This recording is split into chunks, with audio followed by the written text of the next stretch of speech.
back to episode 8 of the Hooked On NRL SuperCoach podcast. I'm your host, Sol, and I'm joined by my co-host, Fish. How are we, Fish? Good, mate. Good to be back. Another good week of footy in the books. Another win from the Tigers. So, yeah, been a good week. And another win for the Warriors as well. Hey.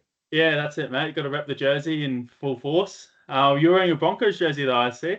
It is. I'm going to the game Friday night, and I think maybe one of my vice captain might be playing that night. We'll get into this obviously later into the podcast, but we're repping the old Broncos jersey. And I know one of our commenters, one of our subscribers, Big Eddie Broncos, will be a big fan of the Powers, the old retro Broncos jersey. So yeah, keen for another episode. Let's get stuck into it, mate. Yeah, that's it, mate. I'll let you kick things off with all the, introductory items. Sounds good. All right. So, yeah. First of all, we'll go a little comment and analysis from me and Sol on the last video. So, speaking of Eddie Brockos, he's commented, boys, need some help with trades here. 2 options. Option 1, Lucas, Marzu, and Diongi into Haas, Tino, Jenkins. Option 2, Lucas, Ponga, White into Haas, Tino, Puppy. What are your initial thoughts here, Xavier? My initial thoughts are I don't like the white sell at all. So that sort of turns me off that second trade. I love the Haas and Tino buy-ins for Lucas and Marju, both on the buy. Lucas obviously injured. And Yongi to Jenkins is, in my opinion, it's a bit of a waste of a boost. But I probably do prefer option 1, having a look at it. And especially with the news coming out today that on the 167 podcast that Pappy's not going to be goal kicking, I would actually prefer going Gutho over him if you can afford that 60k upgrade. But for me, option 1 on that. There you go, Eddie. I'm the same as Xavier. I'm option 1. If you can afford it in 2, I would just be doing, the Lucas and Marzu to Haas and Tino. If you can do that and afford that, I would definitely be doing that.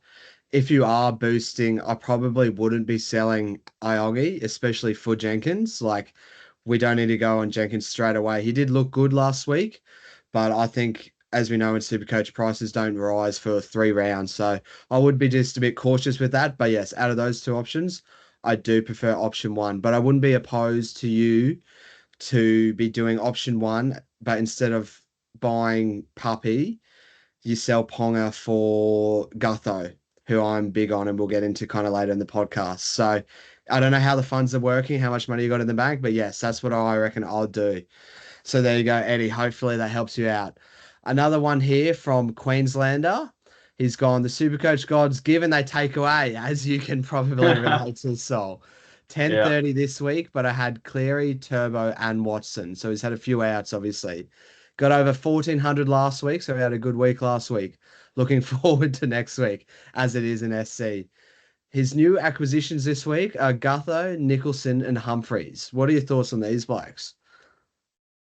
Huge on Nicholson out of those guys. I love the Nicholson buy. I think he's great value. He's running at a Cowboys edge this week, which they're quite weak on the edges. We saw what Nicholson can do in the first round where he scored 2 tries. Hoskins out for another 5 to 6 weeks. I think that's a great purchase. So I love that trade in. The other ones were Haas, Gutho, and Humphreys. Oh, Gutho and Humphreys. Yeah, love the Gutho buy. Humphreys, I'm not too sold on, to be honest. I think I don't mind the buy, but at the same time, Latrell's coming back soon, and we'll take the goal kicking duties. And the Bunnies have a shocker of a draw coming up, so I'm not opposed to the trade as such, but I don't think it's it's not a slam dunk compared to the other 2, which I really like a lot more. I'm pretty similar to Xavier's sentiments there, Queenslander. I agree. Gutho, Nicholson, both great buys. Both players I'm actually buying as well myself this week. But Humphreys, I just don't know. He's already gone up 80k. Have you kind of missed the boat here? As Xavier's touched on just then as well, with the Bunnies draw, with Trell coming back. I don't know if I would go him personally. I would see if maybe you could afford someone else or see if you can do Jules. But yeah, but if that's what you need to do to fund the other trades, then I don't mind it. But yes, just big shout out to all you guys, all you subs. We're up to 62 subscribers, which we're stoked with. Don't forget to like this video, comment, on this video so we can get back to you guys for the next episode. And even after the round's over, if you want to know if you send us your trades, if you comment on the video, send us your trades, we'll comment on them next week and let you guys know our thoughts on them. So yeah, don't forget to like, comment, and subscribe. Shout out now. We'll move on over to the league. We've got the Hooked On NRL SC League. The league is still open. We're still at 100 people though, but the league code is 849156 for those who haven't joined. And I believe it's the same bloke leading again as last week. We've got the You Won't Be Beat. Yeah. We've got Mitchell's team again, sitting in a great rank of 216 to start the year. So, Mitchell, you're absolutely killing it this year, mate. Let's have a look at your side. So, you scored 1192 in round 3. And here you go. So, you've got the Starling and Smith combo, as we touched on last week. VC Payne Haas. Good man. Very good man. I bet you was cheering with that. Terrell May as well. Got Royce Hunt and Stewart on the bench. Connor Watson. So you copped a few injuries as well last week. So you got Watson, Tino, Hubner. Yeah, it makes sense to loop. Oh, drop safe half. You'd be a bit annoyed that he crossed, Hmm. but I suppose you'll be happy with the cash gen. Horse, good. Cleary Hines. What can he do there? But love the combo. I think we've both done well there. Could just quickly side topic then, Xavier, just to lock in the Hines and Cleary combo. We were both massive on that in the preseason. We've seen all these other guys been jumping from Duffy to Humphrey. People are still buying Humphreys like Cleary and Hines. I'm just so happy I've got those two in. Can set and forget them and just forget about and move on to trades for the rest of this team. Yeah, definitely agree, mate. But I also think that, if I had a bit of a time machine, and I knew this is how it would play out, I wouldn't have started with Cleary. Hines was the guy that I was a bit more, Cleary for us two was more locked in. So you know, I applaud those that faded Cleary. Well done to you. You've done a really good job. Say if you had Hines and Sandon in your halfback, then you had Starling at hooker with Pakes. You've absolutely nailed it, I think. And Starling's going to be close to 500k. Cleary's going to dip below 700k soon. So you could almost straight swap them soon. And I think that's worked dividends for you guys. But yeah, as you said, stoked with the Cleary Hines combo. I think that's very set and forget for the year. Yeah, and we'll get into it later, but just for a quick one, Cleary, are you holding or are you selling? Holding. Haven't even thought twice about selling. Good man, same here. So if you're part of the Cleary combo, we just hold, right? He's got, believe it's Cowboys and then Dolphins the week after, or it's a couple real easy games. I Yeah. think that score will come straight back up again. So as we're not too worried about it anyway. So back over to You Won't Be Beat Mitchell's team. We've got Metcalf and Dewey, same sort of 5'8" combo as us. You've got RTS Skeleton, so you did cop a couple injuries as well. Arthur's Shibasaki, Mazu, Tamale, Toya. Then you got Ponga, Garrick. You've got Garrick in your flex. And then Iongi. What are your thoughts on that little makeup? Garrick in the flex. Look, man, I can't fault it. Look at his rank. And I think that with the injury to RTS, what I would assume he's doing is he would sell RTS to Gutho and flip Garrick back up to centre wing. That's my initial thoughts on that. Skelton, he's under a bit of an injury cloud, touted to play, but it's a bit of a tough one with him playing the last game. Definitely, you wouldn't be selling him due to what he's got. But I think RTS to Gutho is a very simple trade by having a look at it at first glance there. Yeah, definitely agree there. So Mitchell, if you can afford that or be doing that, which I'm sure you probably are with the rank you're at the moment, currently flying in 216. Hopefully we see you again up here next week, mate. So well done, Mitchell. All right, so yeah, that kind of recaps and caps off our little summary of the week that has been. We'll go into how our week was. I had an all right week. I saw a little bit of green arrows. I got 1114 last week, so that pushed me up 368 spots overall. But green is better than red, as I always say, so I'm happy enough with it. Last week, my trades, I ended up bringing in Pappenhausen. So that Thursday night game, I was just really, really keen on Pappenhausen. Got a bit of impulse, got an urge. I just wanted to get him. And we had kind of the news confirmed that Turbo was out. And so I flicked the switch, pulled the trigger, Turbo out, Pappenhausen in.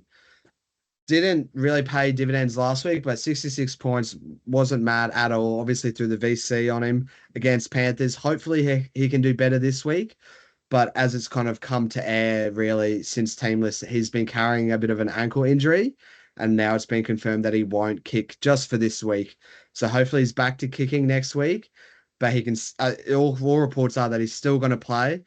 So I'm still hoping he does a good game with a pretty good matchup against the Dragons there. So happy enough with the Pappenhausen buy. In the centers, obviously I've copped the RTS injury there, so I'm going to have to be selling him this week. I don't think it's worth holding. He's kind of been decent, but he's been saved by late tries in kind of both of their games so far until last week where he did the hammy. So yeah, he's out. I brought in Arthurs last week who did well, scored a try kind of as we were expecting, made a bunch of cash, already made 100K. And what's his BE for this week? It's pretty low again, -14. So yeah, did he manage to jump on Arthur's as well, Xavier?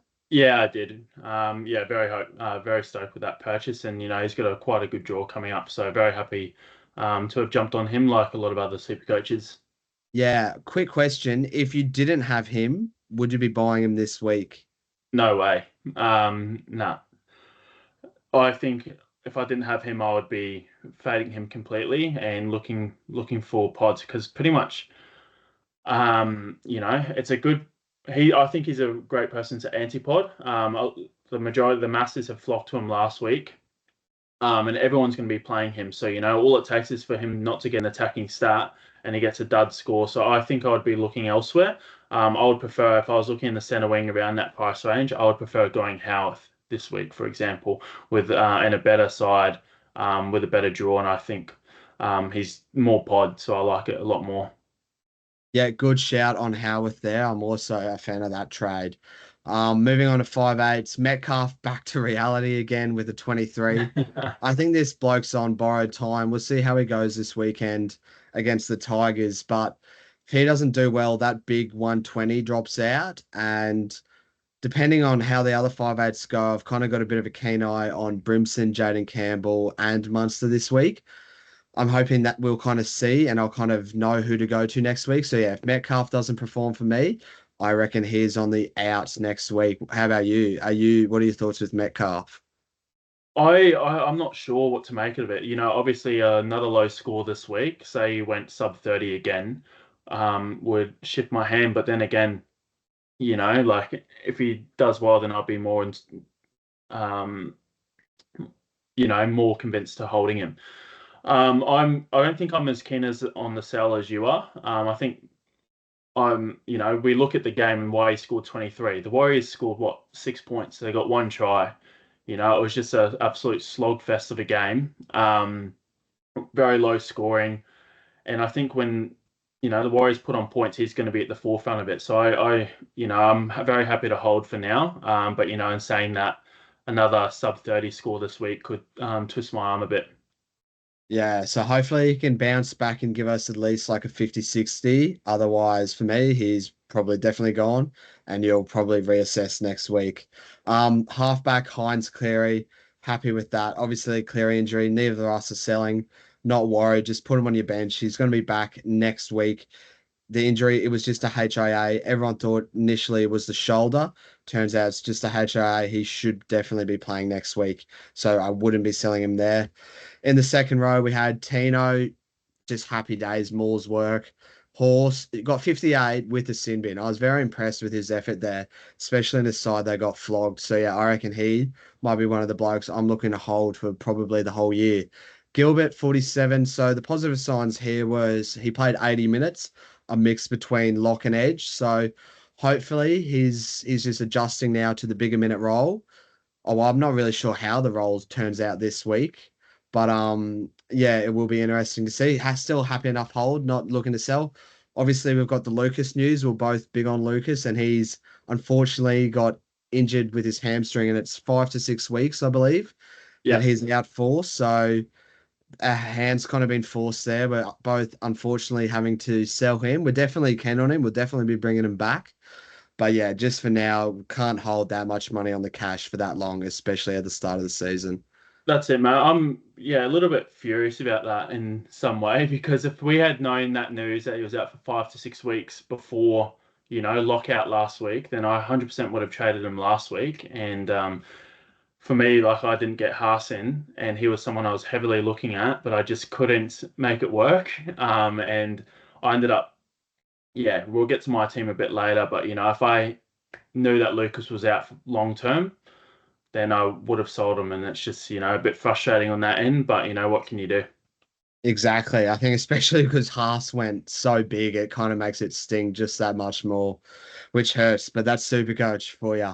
Yeah, mate. Front row, Haas and May, like I'm stoked with that. As I've kind of said all year, been big on the front row forwards this year, and they're all paying off. We've got Horse, we've got Tino, we got Terrell, and we got Haas. We've also got Nafu White with the 87. Unfortunately, I benched him last week and he crossed over for a try. And I think I will be benching him again this week, but I'm stoked for the cash that he's going to make. A bit worried about his minutes, but while he's making cash, I'm happy to hold. And then when his time is up, he'll be out of the team. So yeah, he's just doing a job for me. Happy with him.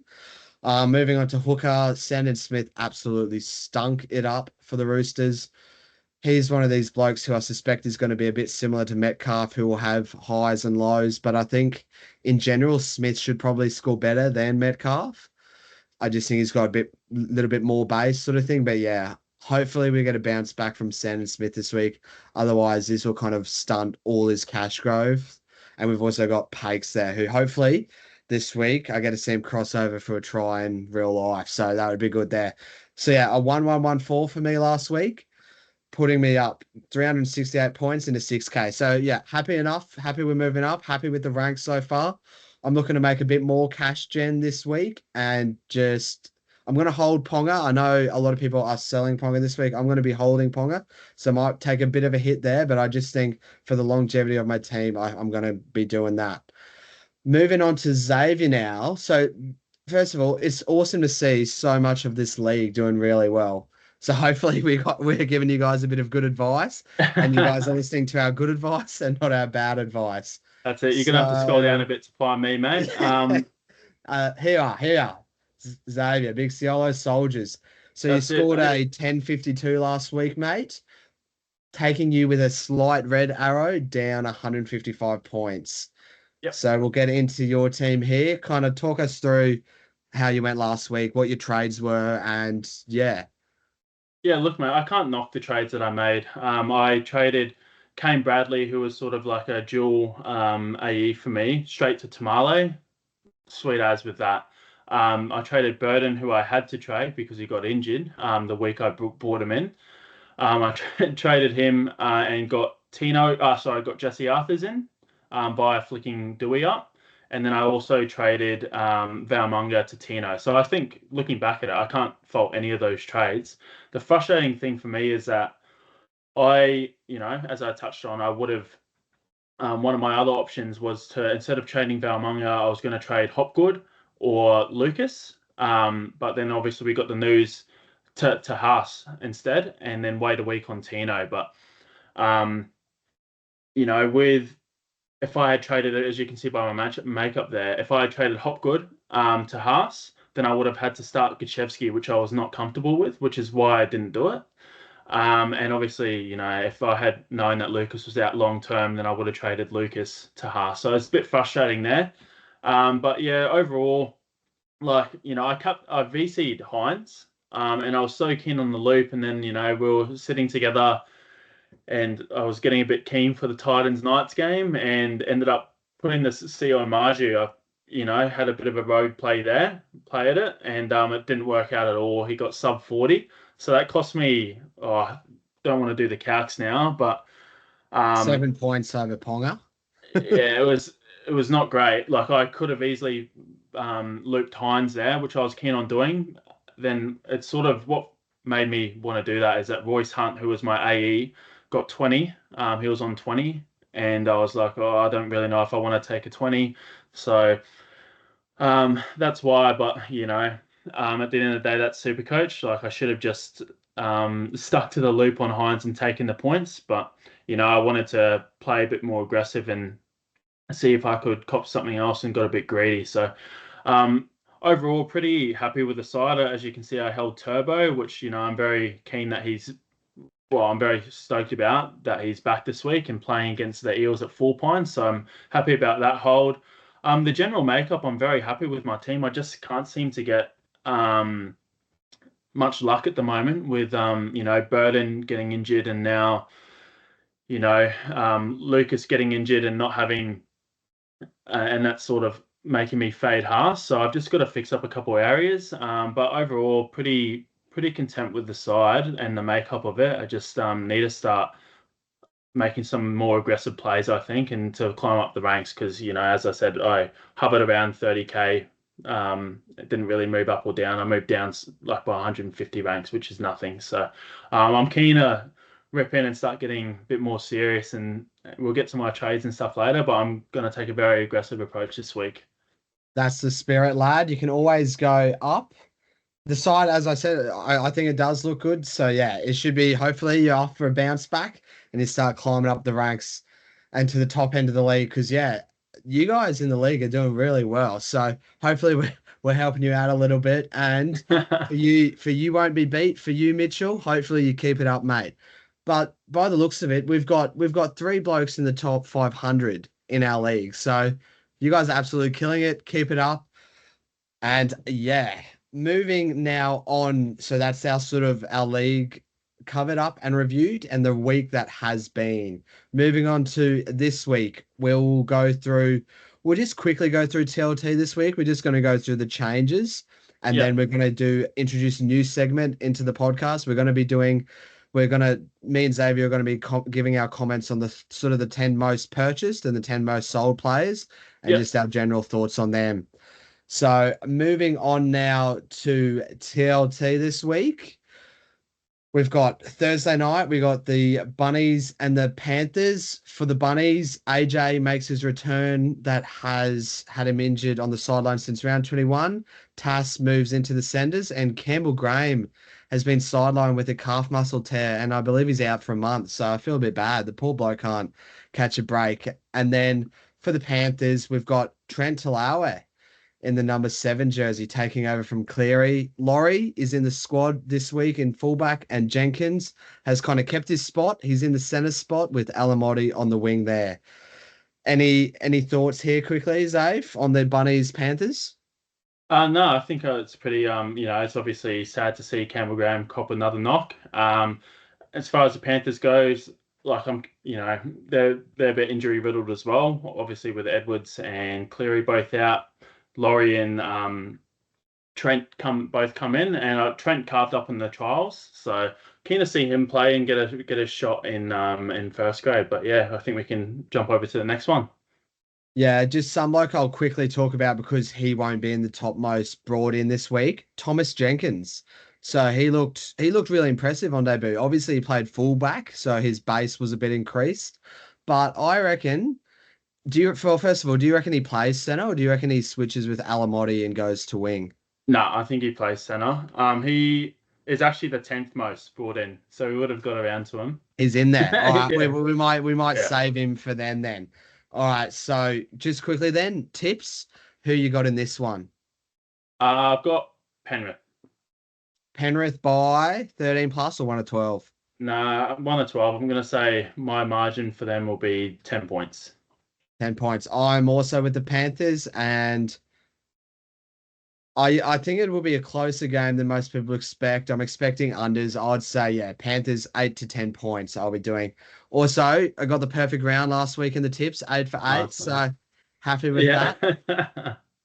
Moving on to our first game of the Friday night game. We have the Roosters and we have the Titans. So for the Roosters, they've obviously lost Connor Watson to the HIA. So that sees Docker Clay moving into the starting side. And Nat Butcher and Lindsay Collins have also been named to return. So that pushes Makatoa out to the reserves.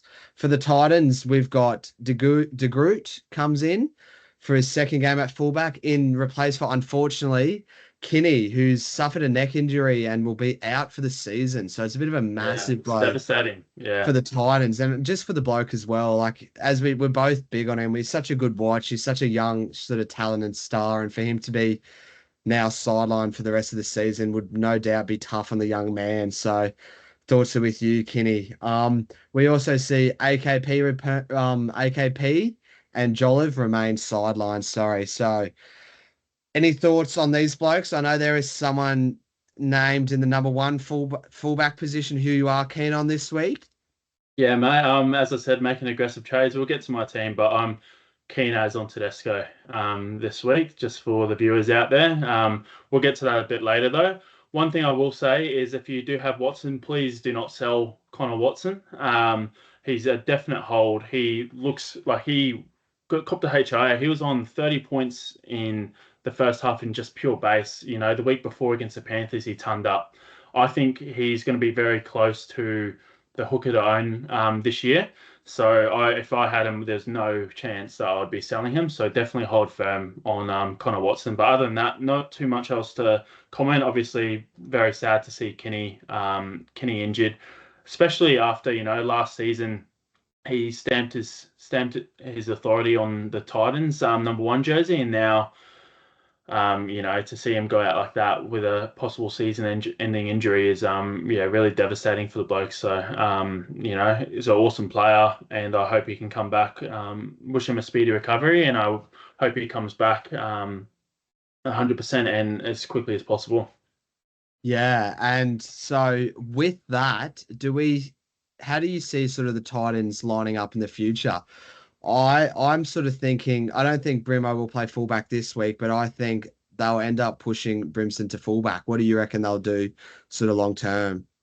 No, I disagree on that. I think Brimson stays in the six jumper and they trial this guy De Groot, who they've basically told that they see him as a fullback. Obviously, Kenny's a gun, but Brimson and Campbell are the future 6 and 7 of this club. I watched a bit of a clip of Kieran Foran talking about this and how the Titans are sort of looking to do similar to what the Melbourne Storm did, convert all these guys who were originally fullbacks into their spine. So I think that 6 and 7 combo is going to just stay put, but Brimson is a gun fullback, but I think they'll stick with that. Weaver on the bench though, we've seen him play; he's quite a good player. But I just think they will stick with how it's made up at the moment. Maybe they switch it up when Foran gets back. But yeah, I think they'll stick with this, but we'll soon find out. Yeah, I actually reckon it'll be so. I think De Groot will keep his spot, but when Carter Gordon is back, one of the halves for the Titans at the moment, kid's got a lot of raps. The club are big on him. I reckon that'll see him go to 7, JC to 6, and Brimo to fullback. But we'll kind of see how that one develops. He's not going to be back for a couple of weeks yet, and obviously Foreign isn't back for a bit longer. So we can all watch De Groot this weekend. I know he's available in centre wing in SuperCoach, so he's not a buy this week or next week, but all eyes will definitely be on him moving forward. Yeah, That covers the Titans. Obviously, Defafita's still on the bench. If you have him, you got to sell. Still not a buy. The only sort of bloke I now want to quickly touch on for the Roosters is Nafu White. So it's just this with this bench, and like we see Nat Butcher, Lindsay back in this side. We've obviously got Radley in there along with Spencer. How long do we see Nafu White getting? that's it, mate. Like I see, there's a lot of I know that we were talking about this pre-potty about his minutes. It's not like he's played outrageous minutes to start the season, So I know it is a bit of a 4-4 bench, but Nafahu White has been their best forward this season. I'm very confident in saying that he's been bloody awesome. So I think he's earned that jersey in the starting side. Lenu's not a big minute player. To answer the question, I think same again. Like he at least plays 40. There's no way he's playing under 40 minutes, and in 40 minutes, I think he can get you a safe 50 points. That's how I see it at least, and he's in some good form. Yeah, there you go. Yeah, as we sort of touched on before, for me, I'm not as keen. Like, I'm happy I have him, but he's sort of just making a bit of cash for me. Not going to play this week. I'd rather chase the upside with a couple other blokes. And then when he's ripe to sell him on. Moving on to our second game of Friday night, which I will be at, is the Dolphins and Broncos. So the Battle of Brisbane at Suncorp Stadium at 7 o'clock. So it will be an absolute cracker. For the Dolphins, we see Christian Wolf stick with the same side that lost to the Tigers last weekend. And they say Komulu Lemuelu is still out for another two more games at least. So Finifuiaki, I was kind of keen on before, gone a bit cold on him now. So yeah, I'm not really too keen anymore. What about you, Zave? Yeah, no, I think Nicholson's a much better buy. I've been very keen on him, so I think for a bit less, I would be going Nicholson there. Yeah, definitely. And then so for the Broncos, a big in here for the Bronx. We see Katoni Staggs returned. And thankfully for all our super coaches, Shibasaki keeps his spot. And it's Mariner who's the one who makes way for him. So any thoughts or comments quickly here, Zave, on the Broncos Fins?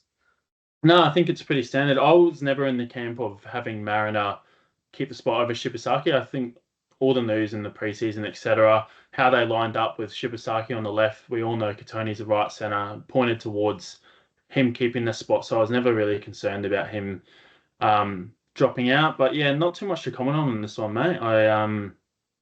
Obviously Payne Haas is in career best form, but we'll get to that a bit later. Yeah, and stock standard lineups. Yeah, who you got in this one? Broncos, mate. Oh, I don't. Will Walshy appear in any of? Oh, he actually might be in the top 10 most sold. He is. He is, Yeah. yeah. So I'll save my. Well, you'll probably save your spiel for him as well, because yeah, he hasn't been promising. Quickly for the last one, who's your tip in Roosters Titans? Roosters, mate.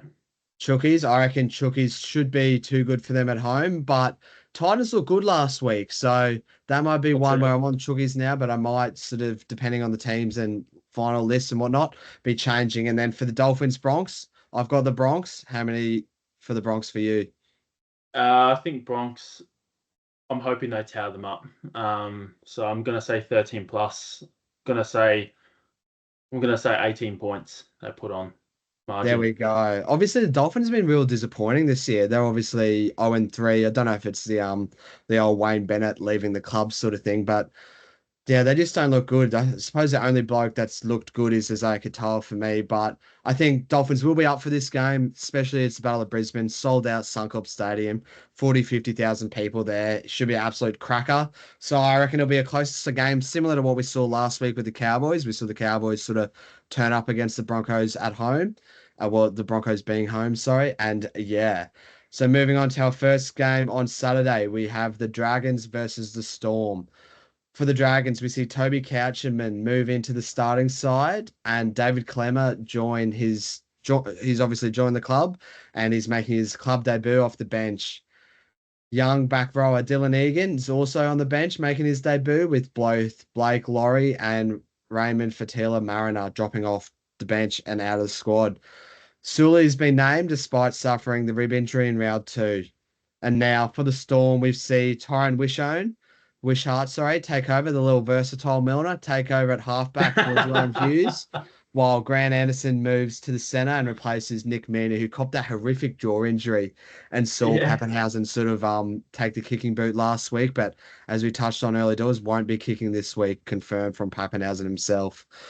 Warbrick returns from his concussion on the wing, and the bench changes with Valapir coming in for Nas, who I don't know. He just didn't look good at all last week. I thought he was trying too much, Big Nas, and I think his time in the NRL maybe might be coming to an end. But he's obviously drops out, and Garlic comes in for the 14 with Wishart in the starting side. Thoughts and comments here, mate? Any of these two? Yeah, well, on the Dragon side of things, it's good to see them blood in some youth. I thought with the signing of Clemmer, I was a bit concerned about Hamish Stewart keeping a spot in the 17, but it's good to see that, they've gone with Hamish Stewart, not only Hamish Stewart, but there's still an Egan guy who's got a bit of raps about him as a young fella. So I'm keen to watch him play, and, if they get rid of the older heads in Fatala Mariner and Eisenhuth, I think that's a good play for them. And then on the Storm side, a few key outs with Hughes and Meany, but Storm's a Storm. They've got a great system, so not too much else to comment on that side of things. Yeah, I agree. I think the Dragons will be up for this one. I think they've had the week off. Obviously, the coach was not at all happy with their performance sort of round one, round two. And I think the Storm will be up for the Dragons will be up for this.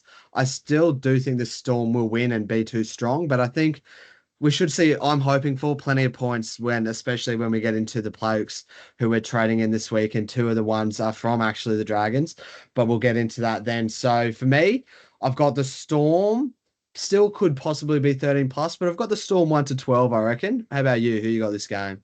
Yeah, same. I've got them probably floating around the 10 to 12 mark. So if you're a betting man, then wouldn't be touching the 1 to 12 or 13 plus. I think it could so easily go either way. But you know, yeah, that's how I see the game panning out. Sounds good. Moving on to the second game of Super Saturday, we've got the Cowboys and the Raiders. Bit of a bludger, I reckon this will be. But for the Cowboys, we Yes. see Zach Labor listed among the reserves, who has had a lot of hype on in the preseason, and looks like he might finally almost be back as he closes in on his first NRL appearance since round 5 last year. And I wonder if he's coming back into the side, who's going to drop out, you reckon? Well, I'm a bit, as a Purdue owner, I'd be a bit nervous about him dropping out. But I think Valea's garbage. Like I think Purdue offers a bit more, to be honest. That's just me talking. I saw Valea play at the Warriors. Think he's nothing special. So I would rather see Purdue when Labour play, but who knows? That left edge that Purdue's on's been getting torched on defense, so could go either way. Yeah, it will be a good little watch. Hopefully, I don't think, unless sort of Toddy Payton's going to play funny buggers, we see Labour drop out this week, or not Labour, we see Labour come in this week. And either, obviously, Valia didn't finish the game last week, but if he's all good to go, I do have a sneaky little suspicion it'll be Purdue that drops out for the Cows, but I don't reckon it'll be this week. Moving on to the Raiders, we see Tarpany return from suspension. So that sees the Horse shift to lock and Trent Mooney to the bench. Smithies now also misses this game due to a concussion protocol. So, any thoughts or comments here in this game, Zave? Not too much from my side of things. Yeah, it's as you said, it's a bit more of a boring game. I find that Raiders games generally they don't really have like a star player. It's such a very grindy sort of team. Um, yeah, I think it's pretty much exactly how we expected the lineups to be. So happy to move on. If you've got nothing else to add. Yeah, who you got in this game? Because I reckon this, despite it going to be a bludger, I probably not confident either way. I think the Cowboys are due for a bounce back, especially at home. But as are the Raiders, who got flogged last week, and apart from that 10-minute interval last week where they lost Horsburgh, like the Raiders were super impressive, and they actually Hmm. won the second half. So. I am thinking I'll tip the Raiders in this, but I'm not too sure. I think this is definitely an upset game, or a game the Cowboys should be possibly winning. How about you? What do you see here? Yeah, I agree, mate. I think the home ground advantage is sort of a massive thing. So if it was at GIO, I would tip the Raiders without hesitation. I'm still going to tip the Raiders here though, but I do think the Cowboys, like I'm not going to write them off here at home. Especially, these are two coaches that would be unhappy with their performances from last week at least. I know Ricky was blowing up in his press about the six again calls. I think they got 11 6 again against them in the first half, which is just absurd. So I think both sides should be up for it, but I'll lean towards tipping Raiders. Yeah, so we got that one being a close one there. Moving on to the final game of Super Saturday One this more week. thing, actually, mate. Oh yeah. In that game, I sneaky shout. I think Scott Drinkwater's in for a monster score this week. I know not many people like all the talk at the moment is around Pap and Gutho on which fullback to get. Who to sell at fullback. And no one's talking about Drinkwater, but I actually think Drinkwater is going to be sort of the forgotten man from this week and out of all the fullbacks, and I think he's going to put on a show this weekend. So that's a sneaky call for me. Good shout. And he's also obviously got the kicking sort of tee for the Cows. So yeah, good little pod there. If you've got a bit of cash and you're wanting to pot up, he's obviously not going to be making any cash. The Cows have been dreadful, and he's going to be losing cash, but could be a points play there and kind of kickstart his cash regeneration. Onto the Sharks, a Dogs game. For the Sharks, we see Hazelton return from the injury. And we see Braden Hamlin-Uele drop out after he got injured last week. That's the only change. We see Talakai being named despite leaving the game on the weekend. And Rudolph is also in the mix for a return coming back from injury. For the Dogs, we see Seraldo stick with the same 17 that took care of the Eels last week. Haywood returns to number 6, who I thought actually had a pretty good game last week after making a great fist of his first game as a starring 5'8" last week. So yeah. Any thoughts on any of these blokes here, mate? No, I think the Sharks barely ever make changes to their side, and obviously the Bulldogs have made one change due to like an injury return. So I think, I'm going to tip Sharks, but not too much to talk on in out of these two team lists at all. Pretty stock standard. I think Hines is a good captaincy option this week. Added on to that, I will touch on something from gameplay. As someone that vice captain Hines last week, obviously didn't use the loot, but I was watching very intensely on that game. And Daniel Atkinson, he's a phenomenal player, but far out. He's definitely a half. He's definitely a six, but he comes on and he plays in that lock role or at hooker, and a lot of the times, he's looking to spark something, and I think he just overplayed his hand a little bit last weekend. There was a lot of opportunities where I'm like, Trindle and Hines were rolling in that game. They were absolutely tearing their opposition to shreds.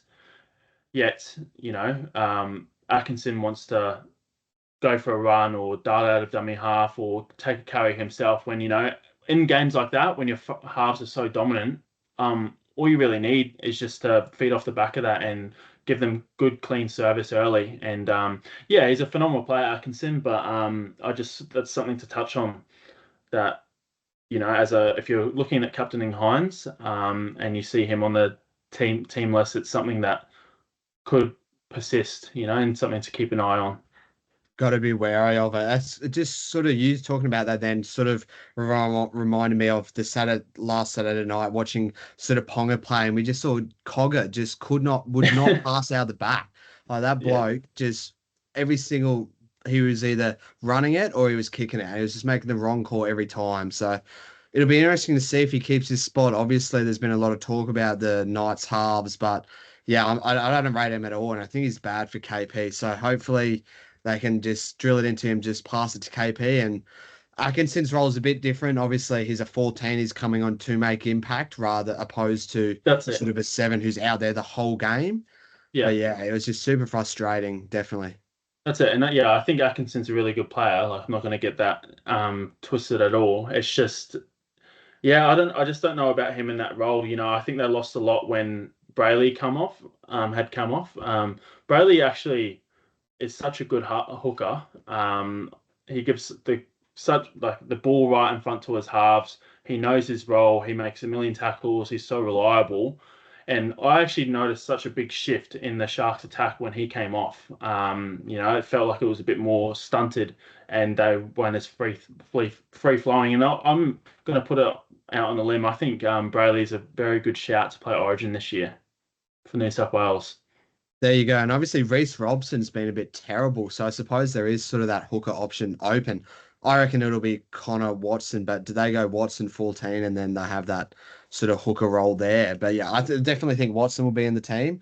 We've seen just how good he is, and his role last year, I thought he was excellent. So yeah, maybe he's more of the 14 rather opposed to the starting 9. But yeah, there you go. There's your little hot take, subscribers. So apart from that, nothing else to touch on. I just want to quickly No, touch on Iro. So kind of the forgotten man from last year. Obviously, everyone had him last year, and he was great as a cashy and a cheapie, but he's just getting better this year. And his average is like 84 in the first 3 games. He's getting good peel. He obviously has that tremendous base, and he's getting over the white line a bit more this year. So if you're looking to pay up for a center wing, there's probably 2 center wings at the moment that I'm really keen on. 3. It would be Lomax, Herbie, and Iro. They're the kind of the keepers that I'm looking at early doors because they just got such good base. And so yeah, that's the little one I'm putting out there. But yeah, for the Dogs, nothing really to touch on there. I Actually, guess just current on the edge. is interesting. And Satilli, if you bought Satilli last week, you would be a bit filthy about him reverting back to the interchange. Current on the edge is interesting. I think he's an awesome edge player. He's just an awesome player in general, but on the edge he runs a really good line and he's quite aggressive out there. So that's about all for me with the Bulldogs there. Yeah, I just want to quickly touch on Preston because I know we're kind of keen on him ish in the preseason, but he's been terrible. Like he has not been good at all. If you have him, would you be looking to sell? And why Oh, do you think he hasn't been doing like why do you think I think it has been the preseason trial. Like he looked so hmm. good in that preseason trial game. We kind of built our expectations up and we thought it would be this massive grade buy 600K, but he kind of hasn't gone on with it. Yeah, I don't think he's been terrible, mate. He's still like hovering around like 50 points in base. He just it hasn't got the attacking upside that we thought he would have to start the season. He hasn't even looked likely at all, really. He's busy. He's a good worker. I do think he's overpriced if he's not going to show any attack. Um, but if I had him, I would be quite happy to hold him. To be honest, I think I would be leaning more towards holding him, giving him a bit more of a chance. He's not going to bleed cash per se. So, and second row is one of those positions where you can get away with guys like that and just hope they come good. So but if you don't have Haas or something like that, then all for trading him off. But I don't think he's a urgent sell. Yeah, I think just because he's at that sort of 600K price, I definitely would be moving to either Haas or Tino if you don't have any of those blokes. But yeah, if you already have that and you're happy with your structure, you could hold. But yeah, it's been very underwhelming for owners. And I know a lot of the owners are sort of thinking about selling this week and moving on. Moving on to the first game of Sunday, we have the Seagulls and the Eels. For the Seagulls, we see Tommy Turbo return at fullback. So Hopawate pushes to the wing. And we also see Paseka. So Paseka copped a poor injury, Achilles injury. So he'll be pretty much out for the season, unfortunately for them. So that sees Josh Aioli move into the starting side. Nathan Brown joined the bench. For the Eels, we see two changes here. We see Sean Russell being and bench forward Kerr coming into the side, and Samatani and this other bum for the Eels making way. They're obviously not Jordan great. Samrani. Yeah, Yeah. and yeah. um, good news. Joe Offa plays his 200th appearance for the Eels, so there's something going maybe for the Eels there. If you're an Eels fan, I know some of you are, so commiserations really. Suspect it's going to be a long year, but yeah, look, I reckon this could get ugly, but at the same time, the Eels looked a bit better last week at home, but No, obviously the mate. Seagulls looked great. Tommy Turbo's back. This is going This to be could a get ugly. demolition. I'm so keen. This is why I held Turbo. I'm so keen to throw the C on him. I think this is going to be a absolute bloodbath of a game. And Turbo, let's keep in mind as well, last week he didn't play. At Brookvale Oval, all the players wore armbands due to a really tragic death of a lifelong fan who was a 12-year-old kid who had passed away and lost the battle with cancer. So as we saw, all the Manly players were up for it. That kid was actually very tight with Turbo, sending messages. And when Turbo had done his hammy, the kid messaged Turbo, and Turbo came out and opened up about this, asking if he was okay. And Turbo, that broke Turbo's heart because this kid's going through cancer, and he's asking if he's okay with his 1 week hammy injury, and then obviously he had passed away. So I think Turbo, he didn't get to be part of that last week, but I think he's going to pay a bit of commiserations to this kid this week, and put on a bit of a show for him at home, first game back. Um, yeah, I'm really looking forward to see what he can produce. But as far as comments on the team list go, nothing too much. I think the Eels really need to start or put Charlie Geimer in the side. I think he's a great player. Sam Marnie, I thought he was playing well, but obviously they've dropped him for Sean Russell. And not too much else to comment. Zach Lomax is obviously someone to keep an eye on. He's just a absolute beast of a player, and when Moses comes back, I know that I'll be be having a very keen eye on him. Yeah, it'll be interesting to see, and obviously commiserations to the kid. But hopefully Turbo doesn't break his hammies this weekend, because yes, it could get ugly. He could go very massive, and it'll be a hard, definitely a hard watch as a non-owner this weekend. So I just gotta hope the team and the players I'm bringing in sort of perform. But sort of the only other bloke I want to touch on here is Ruben Garrick. We saw a 160 from the man on the weekend, 4 tries, father of a new baby daughter there. Just an absolutely great story. If you don't own, would you be getting him in? Or if you sold last week? So super tough. Would I be getting him in? I would be very tempted to anti. I think I would be anti-potting. The Eagles' draw is just not great after this. After this matchup, you just got to get through one more game without him. But obviously, it's a very, very tough watch. I'm not opposed to the sell. Not opposed to the buy at all. Like I think he's a good buy, but it just depends on who else you want to get in. I also would be all for the antipod. I think I would just be foregoing him if it was me and I didn't have him. But yeah, don't have to have that headache. What about you, mate? Yeah, if I didn't have and I sold last week, I probably would make plans to get him back. But if I started the season without him, then yeah, I'd be happy to anti-pot. It's just I know that feeling. So obviously the SC Spy sold him last week, and him just crossing over for 4 tries just so gut wrenching. Like you wouldn't be able to sleep. The man hasn't slept in days. So it's a tough toll, but Shout out to the spy. yeah, shout out to SuperCoach Spy, SC Yeah. Playbook as well. We're all big fans of them. So yeah, hopefully we obviously saw Timmy last year at Magic Round, so hopefully we can run it all back again and maybe see some of your subscribers as well as some of the other content creators there as well. It's always a great day and sort of a great event that Brisbane puts on for Magic Round.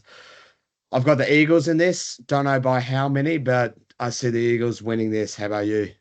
Eagles by 30. They're Eagles going by to love him. 30. It Yeah. could get ugly. Moving on now to the final game of the week. We got an absolute cracker here. Top of the table clash, some could Yeah, that's say. it, mate. We've got the West Tigers and we've got the Wars. So for the Tigers, we see Skelton, who actually got injured on the weekend and went off.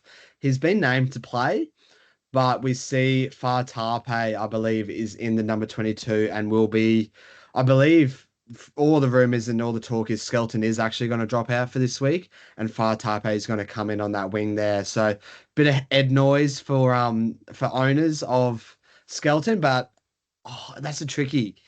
I think I would. I don't know. I think No, there's I so many wouldn't great sell. options in center wings. I think I would sell.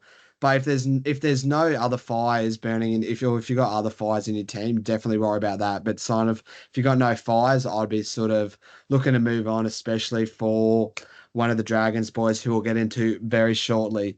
And for the Warriors, we've just got one change for the week. We see Roger Tuivasa-Sheck. Obviously, my boy is gone and got injured, knowing my luck. So we see Rocco Berry coming into the centers for his first game of the year. So, any thoughts here? Not really. No. I do think Skelton will play. And if he doesn't, I suspect Fatapa is just not a winger. I suspect they would move Stafford Toa to the wing and then play Fatapa in the centres. But either way, it could, either one, much of a muchness there. Just having a look at their bench, Fatapa is like the only outside back. Heath Mason's a fullback. So it gives me a bit more confidence that Skelton will play. If I had him, I would be holding for sure. I think, but different to you on that one. Um, as far as the Warriors go, not too much to comment on. Obviously, news came out today that Dylan Walker's leaving to the Parramatta Eels, effective immediately. Sad to see him go. I think he's a great player all round, great interchange player, very versatile. Great game for the Eels and big loss for us Warriors fans. I'm looking forward to this game, mate. But I tipping wise, I think I'm going to tip the Tigers. As a Warriors fan, I just really struggle to back us in any game. And that was one of the tips I got wrong last week, is I tipped the Roosters. I just can never seem to get a Warriors game correct on the tipping front, but I do think the Tigers will unfortunately win this one. Yes, I don't think it will be unfortunate at all. I think it'll be a great win for the Tigers here. And just quickly on that Dylan Walker news, I think this is massive for Aaron Clark. I see Aaron Clark getting way more minutes now. Now, I obviously don't advise him as a buy sort of target, but like I like him big time. I brought him in the draft today as well. Like I think he's going to see a big increase in minutes and a big increase in base. So for whatever reason, if you're downgrading and you're after mid-range and you've already got Nicholson, who are both big on this week, I would be. We'll kind of see. We'll get an idea of minutes this weekend. But yeah, I wouldn't be surprised if we're all talking about Aaron Clark in a couple of weeks. I think he could be in for an increase in minutes, an increase in price, and just an increase overall. So yeah, that kind of recaps our TLT. I'm tipping Tigers as well. You're tipping Tigers. So our tips are locked in for the week, so to say, and we can move on to our new segment we are introducing this week. A bit of commentary around surrounding the top 10 most purchased and the 10 most sold players this week. Do you want to do the most sold or most purchased first, mate? Let's go with the most sold first. Alrighty. We'll go the most sold. So shout out to Supercoach Plus, Supercoach, whatever it is, premium for the stats here. It is so insightful to have. You get to see all these stats, but we'll just do the top 10 here. So we'll do sort of one by one. We'll go Yep. through. Nathan Cleary is the most sold player this week with 18,000 teams selling him. What are your thoughts here? I think we've kind of made it clear a bit earlier in the podcast what we think here, but yeah, what do you think? I'm licking my lips at that as a Cleary owner. I just can't believe that that many people are jumping off. I'm so keen. Cowboys next week and then Dolphins. Definite no sell, and I'm very happy that he's going to be 11% less owned. I agree there for sure. Definitely wouldn't be selling him. Just look to hold, make cash for funnier trades elsewhere. You're going to want Nathan back. He's back next week. Very possibly a captaincy option. Just hold Yeah, on. Second option, we have Roger Tuivasa-Sheck, which is left 16,000 teams. definite I'm sell. part of the 16,000 this week. You got to sell. He's obviously got this hamstring injury. Rumors are it's going to be about 2 to 4 weeks, but with sort of the options and centers, as I said before, I'm happy to move on. Lost a little bit of cash, but yeah, look, did his job, got us some points, and we'll move on. Maybe a buy back later in the season, but yeah, definitely happy to sell. How about you? Yeah, sell. Sell that. In third spot, now this one, we've got a bit of variety here for sure. We see Kalen Ponga. So Kalen Ponga is the third most sold player this week going into the buy, with 13,000 teams selling him this week. Me personally, that is sort of the same as Cleary. I just would not be selling. He obviously had a bad score last week, so to these 13,000 teams here, if he scored 120 last week, would you be selling? Because he obviously scored 120 the week before. If he scored 120 last week, would you be selling?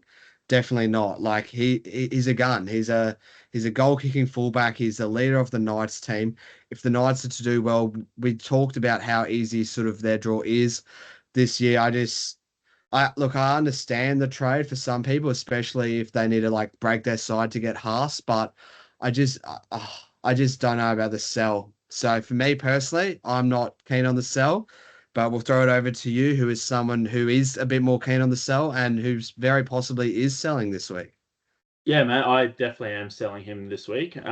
Couple reasons. I'm a turbo owner. I've got three gun fullbacks at the moment. I've been putting up with injuries. I've got Cleary on the pine. I can't afford to. I had Burden get injured. I can't, and I had Turbo sit out last week. If I then hold Cleary and I'm holding Ponga and holding all these players, I'm just giving up too much. Giving up too many points. I think if you sold Turbo last week like yourself, it's a much easier decision. But for someone like me, ranked at 30K, I can see a lot of merit in the sell, especially when you've got other players in his position performing really well. Gutherson and Pappenhausen, for example. That's why it's different to Cleary, is because Cleary is so far ahead of the pack, whereas Ponga, you can bridge the gap. You can bridge the gap with these other guys who are performing really well a lot easier. So I think at his price, I'm all for the sell. It just depends on your team makeup. One thing I will also add is that he's got a buy and then he's got the Bulldogs. So I'm very happy to not own, but I think for that Tigers matchup is when I would be looking to get him back in. If you don't have him, I think, if you are selling him, I think you definitely need a plan to trade him back in. For myself, I've got Teddy, Turbo, and Walsh in the fullback spots. I'm very happy with those guys. Well, less so Walsh, but Very very happy. happy to have those guys for this week with their good matchups. And I think I'm going to chase the points and be very aggressive from here. So not against the Ponga sell at all.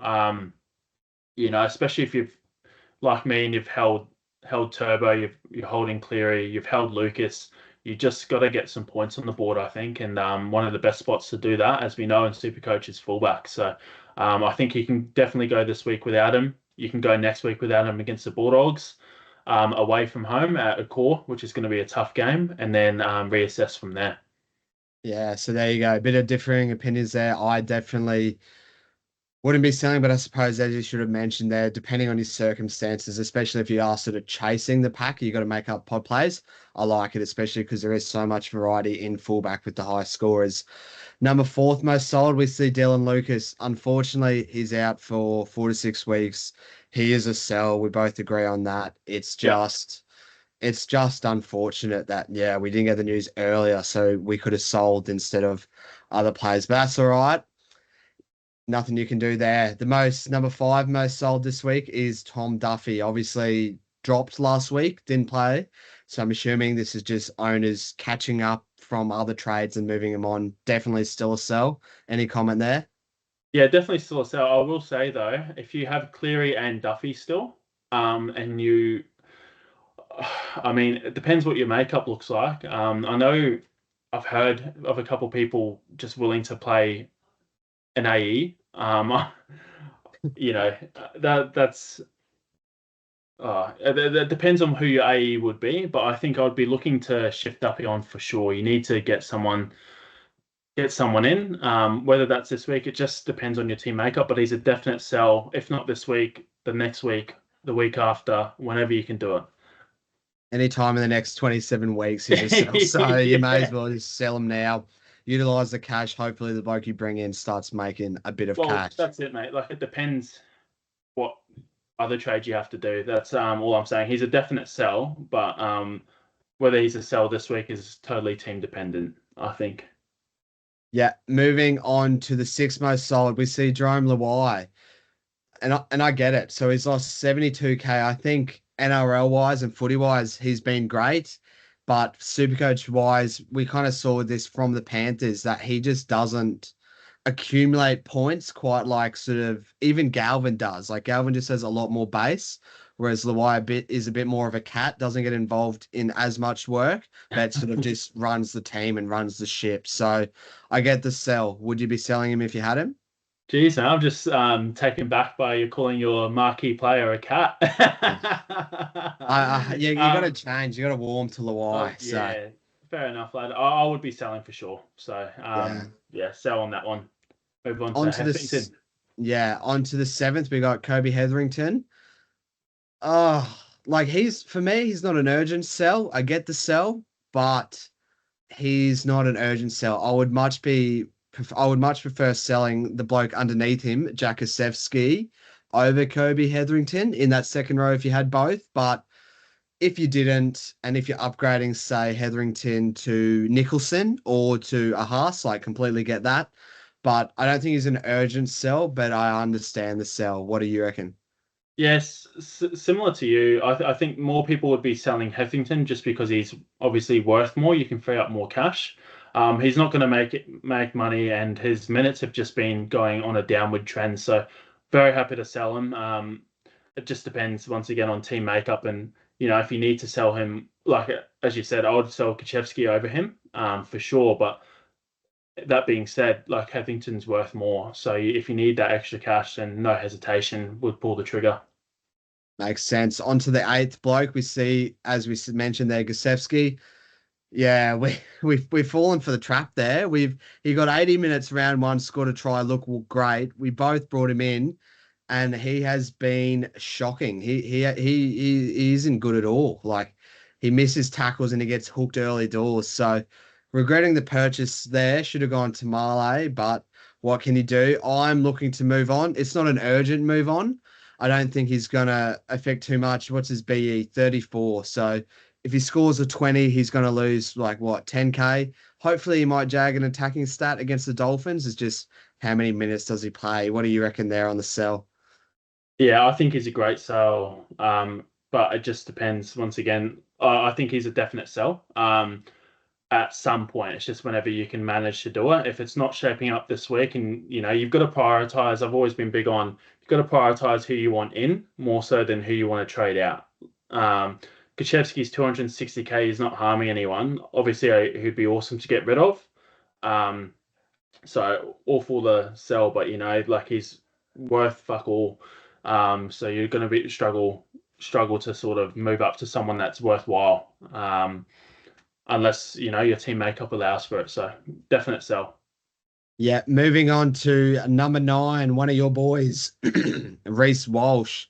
We see 2.5% of owners selling this week. Are you a part of the 2.5%ers? What are your thoughts here? We Ah, see him with a monster BE, 150, 150, and yeah, he lost 60K last week. So, yeah. geez. I I'm not one of the sellers, and obviously the BE is going to scare a lot of people off, but I'm a Walsh truther.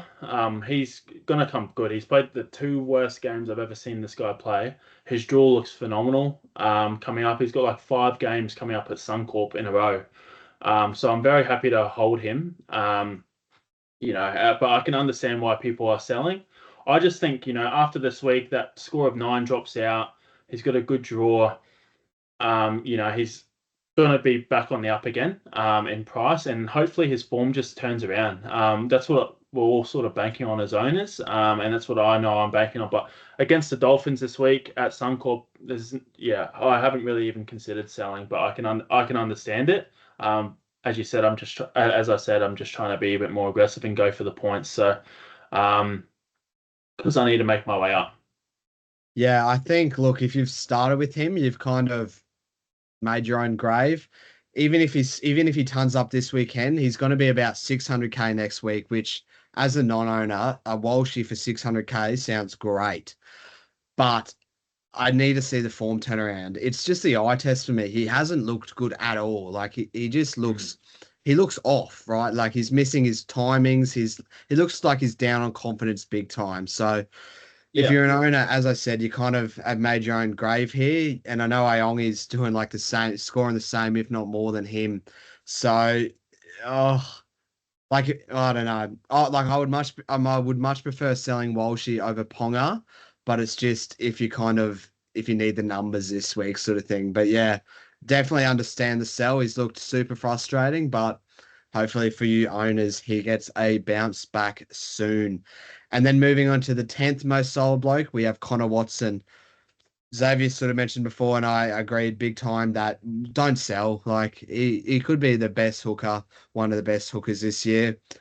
He just mauls work. He gets through it. As Xavier said, he was on 30 points before half time before he had to come off. He's just going to accumulate points. I think you can lock him in for a safe sort of 65, 70-ish on a week by week basis where he's not injured and playing the 80. But yeah, wouldn't be selling. It's just 1 week. He's back next week. You agree there, Xav? yeah, totally agree. And I'm actually looking at bringing him in ASAP. There you go. That's the sold segment. We'll now move on to the buy. Also, guys, let us know your thoughts on this. If you prefer this, if you prefer us going a bit more in depth with the teams and not doing this, just we're open to feedback here. We're happy to try things out. So, yeah, don't forget to comment and let us know your thoughts down below. So, for the most brought this week, we have big Matty 10,000 players bringing him in. What are your thoughts here? I'm huge on the sky. I was saying even last week, as soon as Gachevsky went off, my ideal trade was Gachevsky to Nicholson after seeing Gachevsky got 35 with a try. Nicholson, as we've touched on, Hosking's out for 5 to 6 weeks. He's got the spot all sewn up. He looks like a great player. He's great defensively. Runs a good line. Doesn't have the work rate in attack. Like it doesn't take that many carries. But he's going to make cash. So definitely understand the buy, especially at that price tag. So big fan. Yeah, I agree. And I think the biggest selling point here is he obviously got that ton in his first week. So he's got a massive negative break even. So his break even is negative 42. So even if he scores 50 this weekend, he's going to make like 75K in cash. Hopefully he gets a bit more in the coming weeks. Hopefully we can get a bit of cash out of him. But yeah, look, I think he's a bit of a no-brainer buy, really. Moving on to the number two most purchased, Payne Haas. People are still scrambling to get him into their team. I was obviously on him early doors. I was massive on him, like House my boy. He is just elite this year. I was big on that, and we can obviously see people are still chasing their tail to get him here. He made 109K last week. He's now at 780K for a front row forward. Kind of the most alarming part for non-owners is though his break even is 4, so his price is only going up and up and up. So I get the buy. I think he's a must. He's worth ripping up your team to get in. He's just that far clear of being the best front row forward this year, possibly even the best and most consistent player in Supercoach so far. We see he's one of the only players to have like 100 average playing 3 full games already.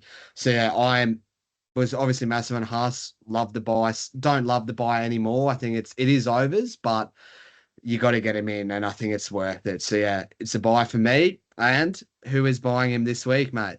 Yeah, well, actually, mate, my initial thought was I wanted to fade him so badly. I after that week I was filthy that I didn't get him in, and it was actually down to bloody Lucas being ruled out. Otherwise, I would have sold Hopgood to him, and if I had known that Lucas was out long term, then I would have sold Lucas to him. So I'm a bit pissed about that. Yeah, But noise. yeah, my initial thoughts coming into this week were to antipod him, actually, believe it or not. I don't think he's a must-have. I don't think anyone in this game is a must-have. I'll keep going back to this. I didn't have Tedesco all last year. He was the highest averaging player. He averaged 94 points, and I finished at rank 558. I think that term must-have needs to be stamped out of Supercoach. I don't like it. Like we're calling Cleary that at the start of the season, and look at how non-Cleary owners are thriving. I definitely think there's a way that you can go without Haas at that price tag, and he's almost 50. He's 50% owned now. So I can see, a world where it works out. He gets lower minutes some games, or you have a look at his stats, and he's got what a try assists, like 2 line breaks, 2 line break assists. He's offloading 12 times a game and breaking like 10 plus tackles a game. He's just an absolute beast. There's no denying that, but there's just no way those numbers are sustainable. Like I put my money on it right now. He's not going to keep this up, this average up. He's definitely going to regress. It's just, obviously Madge has given him an offloading license, which is the biggest kicker of it all. Yeah, so I've caved in to buying him, but yeah, I'm not happy about it at the ownership at how much he's gone up in price. Like I wish, like like I'm still very tempted Dylan to, Lucas, eh? Bloody Dylan Lucas. yeah, like I'm still tempted to antipod just out of like frustration at how it's all worked out, and hope for a long minute game or an injury, which I don't want to wish on injury on any players, but I think that's the only sort of thing that you're hoping for as a non-half owner. But I've ended up caving in, but yeah, not stoked about it. But I do think he's a great buy. So There we go. We got there in the end. And we I got actually there in the end. It's just I ran into had to do Payne all the Haas spiel, mate, today. about the frustration of it all. Yeah, Yeah. so I actually ran into Payne House today and had a bit of a chat to him. So don't expect his minutes to be a bit down this week. So that's coming from the man himself. So if you're an owner like myself, I don't know if I will be captaining. I know a lot of people are now like just throwing the C on Haas and lock it in, which could actually very well prove a strategy to be. But yeah, Haas is expecting a bit of lower minutes this week. So if you have him, just be aware. In the third, we've got someone I'm massive on as a buy this week. We see Clint Gutherson being brought in by 13,000 super coaches with a negative 48 break even. What do you think of this for the third most? Yeah, I like the buy. Nothing really more I can say. He's involved in everything in attack. He's got a great draw after this week coming up. That obviously that monster score stays in his rolling average. He plays his old club next week, then rolls onto the Titans. So can't knock the buy. Like the buy. Yeah, I agree. I am massive on the buy. I think the Dragons, they've got some points in them. I don't think they'll win that many games this year, but I do think they do have some points in them, and it's coming down that left edge. And if they're going to score any points, Gutho is literally at the center of that because their halves are terrible. So he gets all the line break assists, all the try assists. He is always in and around anything good, and then he points at the Dragons score. So yeah, I'm absolutely massive on him, and I will be pairing him up with one of the other Dragons boys in number 5. So we'll get onto him in just a second. So yeah, big on the Gutho buy though. In number 4, we have big Ryan Pappenhausen. So obviously I brought him in last week, sort of got ahead of the masses here on this one. Everyone's bringing him in now, but with the news that's come out today, I think we might see these numbers change, and I think they've already started to change. I think even just earlier this afternoon, Pappenhausen was brought in way more than Gutherson, but we see now Gutherson taking over, and less people are starting to bring in Pappy, which I do agree with. I think Gutho probably is the better buy as a fullback for the short term anyway, Yeah. especially with the money he's going to make. So Gutho has a negative 48 break even, and his monster 138 is in his last score. So that's going to be around for 2 more cycles after this week. So I think I would be going Gutho over Pappenhausen now, but for someone who already owns Pappenhausen, stoked with Gutho. What are your thoughts on Pappy? Would you get it? How do you see him as a buy this Think week? Pappy's a great buy. As you said though, I definitely would go Gutho now with the news about goal kicking. Gutho's more of a short-term play. For example, you get him in, get the cash gen, then you flick him off. Whereas I think Pappenhausen's more of a long-term play. So, yeah, I like Pappenhausen as a buy, but not as much as Gutherson this week. I like them both, and I think you're going to find that a lot of these guys we're just generally agreeing that they're good buys, and that's the reason they're on the market, right? So, yeah, Exactly. happy to move on to the next one, who I know that you're keen on. Yes, I am. Big Tupalotu. So obviously the money man, make it rain. He's going to make a bunch of cash as well. So his BE is the biggest of them all this week with a negative 54 break even. So I believe an 80 score makes him about 120k. So obviously it is against the Storm this week, which is it's the same as Gutho here. It's not an ideal matchup, right? Like the Storm are the best comp. We're predicting them to win the premiership this year, but they've lost Hughes and they've lost Meaney in their centers. So we see Anderson playing center now. I don't think he's going to do great, but he is one of these blokes that does have a bit of base, and I'm sort of hoping that he might turn into a keeper even. I'm big on the buy. He's going to make a bunch of cash, worst case, best case. We ride him for the next couple of weeks. He still keeps scoring tries, having this good base, and he turns into one of these blokes that you can kind of just hold and turn into a keeper. So yeah, I'm big on the buy personally. What about you, Zave? Yeah, I love the buy.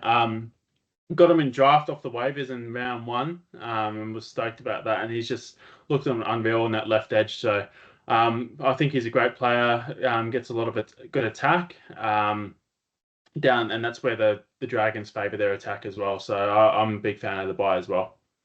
Yep, moving on to number 6, we see big Tino this week being brought in by 12,000 super coaches. Get it? Like, absolutely get him into your side. Do what it has to take. I think his price, he's got a negative break even as well. He's got a negative 4 BE, but he's just going to be a keeper for the year. I see him, I see Haas, I see May, I even see Horsburgh at the moment as keepers for the year. So I think add that discount of 530k. I don't think honestly he will be cheaper than that this year unless he gets injured. So yeah, big on the buy, get him in. Yeah, same here, mate. Big on the buy. I will throw this over to you though. If you didn't have Haas and you didn't have Tino this week, who would you prioritize at their price tags? Tino, just because Tino is going to make a bunch of cash this week. He's obviously 300. How much is he? 300? Yeah, 300k cheaper than Haas. So I'd be locking in Tino this Yeah, week and then making contingency plans for Haas next week because Jeez, even though Haas's Haas is fees. going up again to 850, 900k, I still think he's a must. But again, like you got to go on, you got to go on both this week. Obviously, Tino will be less next week. He'll be maybe 600k if he puts out about a 60 this week. So it was going to make some good cash, but a lot more manageable and grabbable compared to a Haas next week, who probably be he probably is. His BE is 4, so if he tons up again, could be very close to 900k, which is, I think, got to be some record, right, for the highest priced expensive front row forward. Yeah. Ben, Adam Funua, Blake for sure. Who would you go though? Quickly. Haas. I would go Haas if I had neither. I would be breaking the bank to get him in. It was just, yeah. And then Gotta go. going Tino next week. Yeah. Number 7 this week, another Bronco. Bit of a, I believe it's to do with our number one most sold being Nathan Cleary. We see Adam Reynolds in the number 7. And actually, we'll group these two together, Adam Reynolds and Jamie Humphrey, because they're both halfbacks and they're both who people are selling Cleary to. Um, I don't like either of them personally. I do much more prefer Reynolds compared to Humphreys. Obviously, Reynolds got a 3 break even this week. He has just made 111k, but That's crazy. he's sitting at a 98 average. Like he's been killing it to start the year. He obviously has got the kicking tee for the Broncos. He's in everything good this year. I think he's kind of been the one who's got the points this year for the Bronx, not Walshy. Yeah, so I don't mind the Adam Reynolds buy, but I wouldn't be selling Cleary to him. But I suppose if you need, well, there's only 100k in it now, so I don't know. I'd still be holding Cleary, but if you're set on stone and holding Cleary and you need to make some money, I don't mind the Adam Reynolds buy, and I definitely would be going Adam Reynolds over Jamie Humphreys.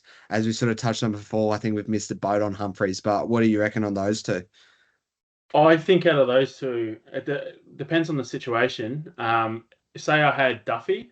There's no way I'm jumping up from Duffy to Reynolds. I would be going Humphreys. I think still Humphreys is the go over, like even over a Starling and over a Reynolds.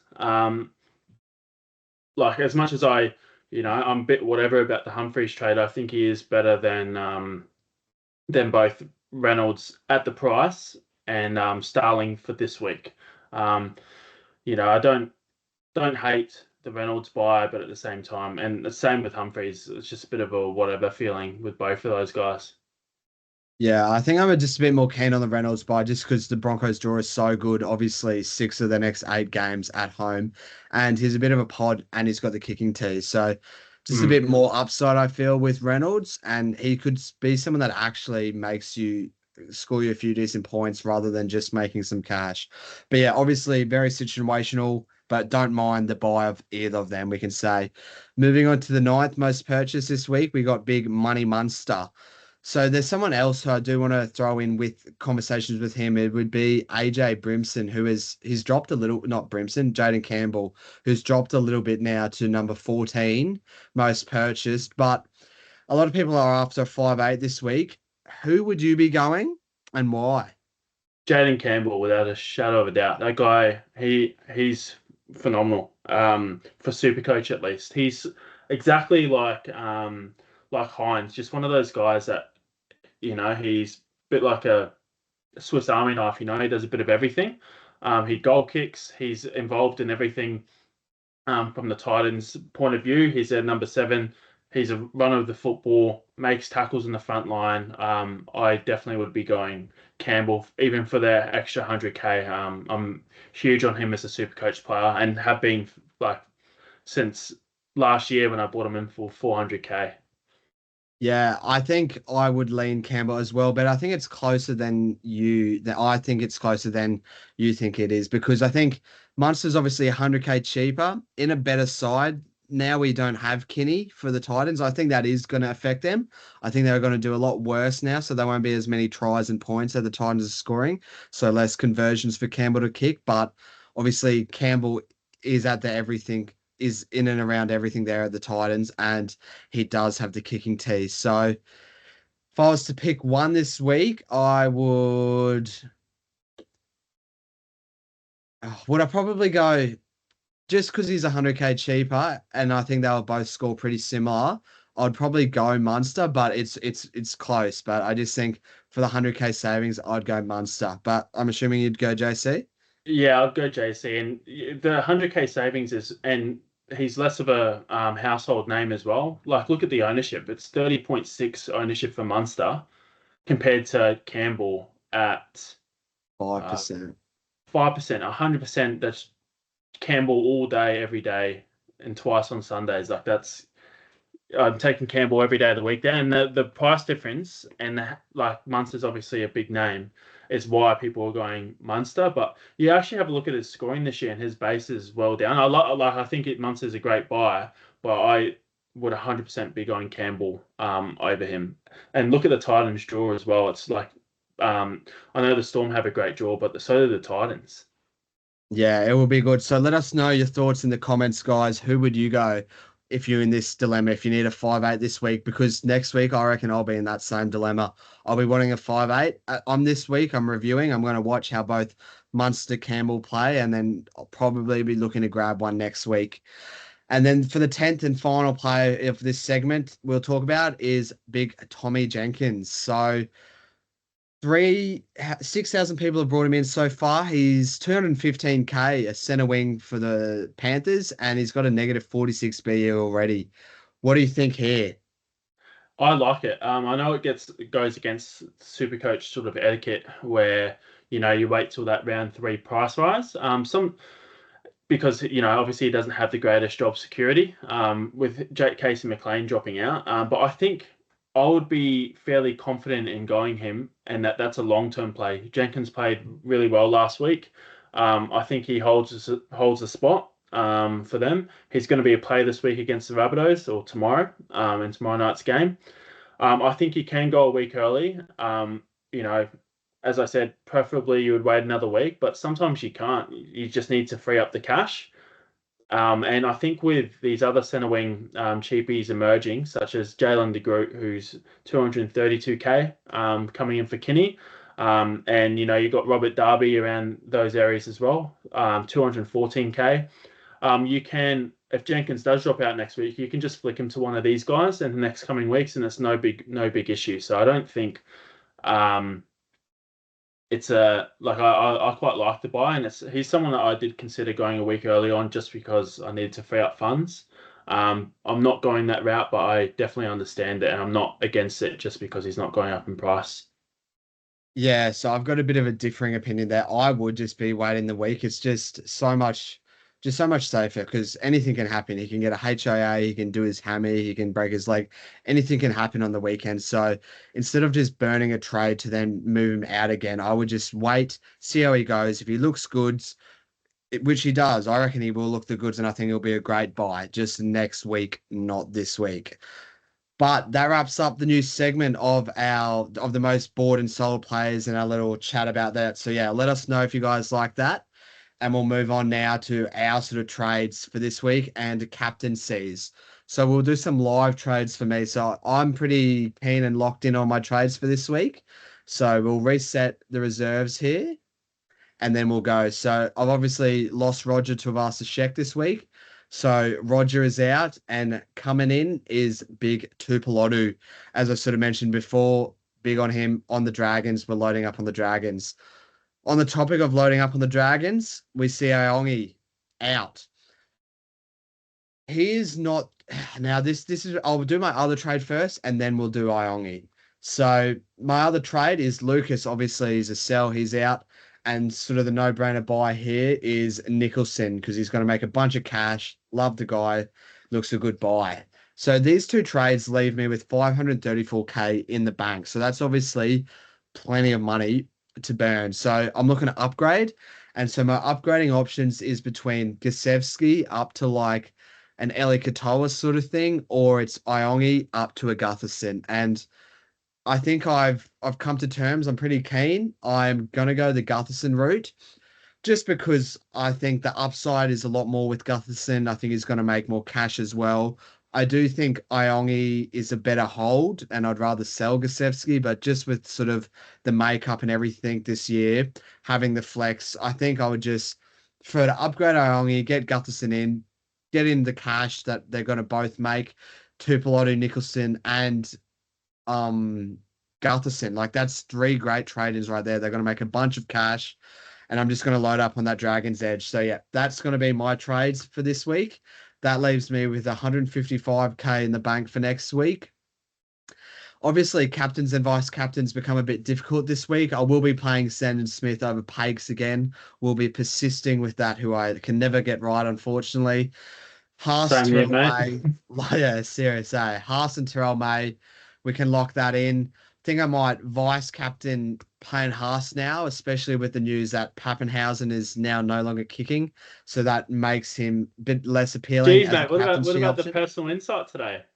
The lower minutes. Thought you were a bit scared off. With the lower minutes, I still think he can. I think he can score again. Like Haas is so good. He's going to attack that Dolphins edge.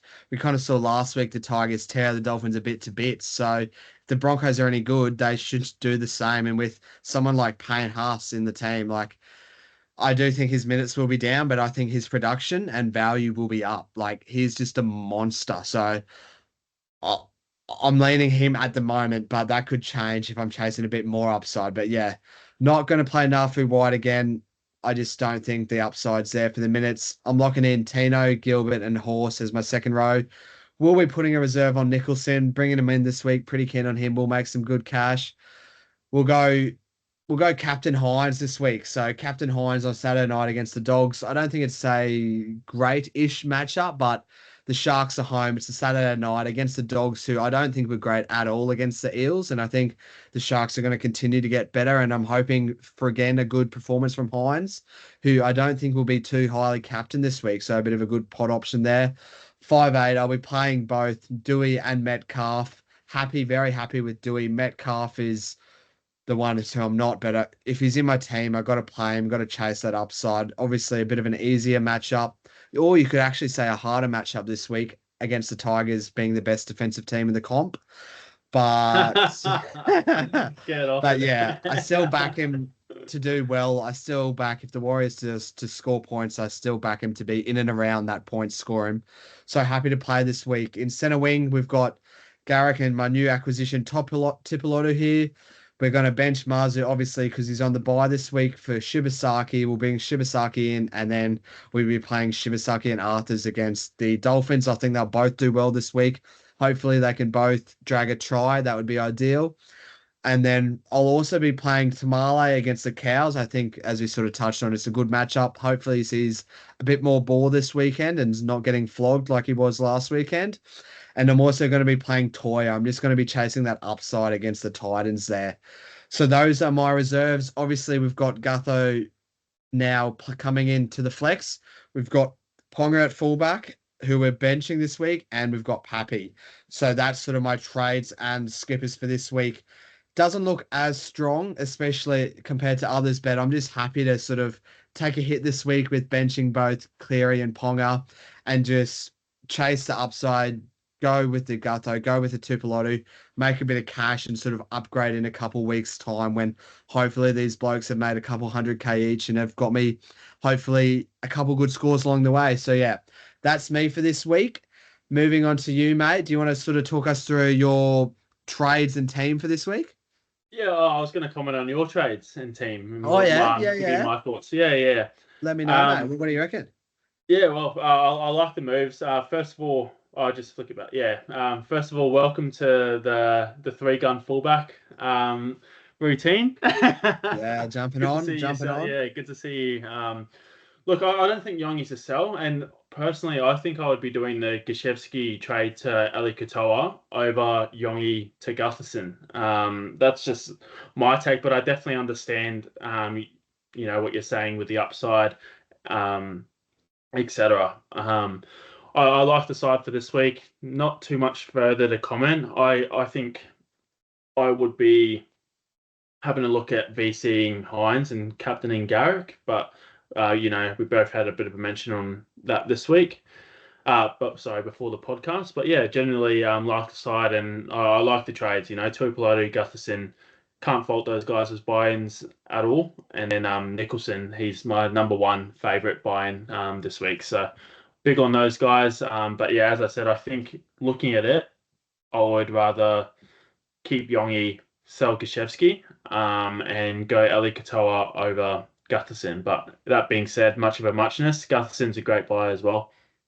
Yeah, that is sort of the decision I'm having to be dealing with, and I'll sleep on it up until I don't have to trade it until Saturday because obviously Iongi doesn't play till Sunday and the game is on Saturday. So that Dragon Storm game. So whoever I'm going to get will be coming in. So my options I've got are either sort of Munster and ECAT or Tupelotu and Gutho.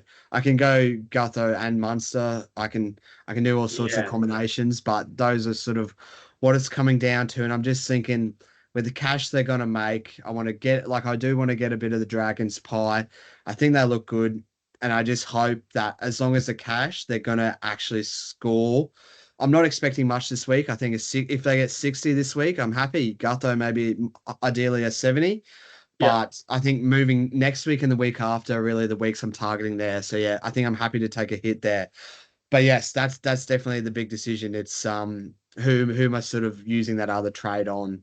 I actually think now that we threw out Gashevsky to Eli Katoa, I think I like Olakau'atu more. I know his ownership is a lot higher. I like Olakau'atu and I also like Angus Crichton. I think without Hughes, I would be fading Eli Katoa, but I think Gashevsky to Olakau'atu makes a lot of sense for your side.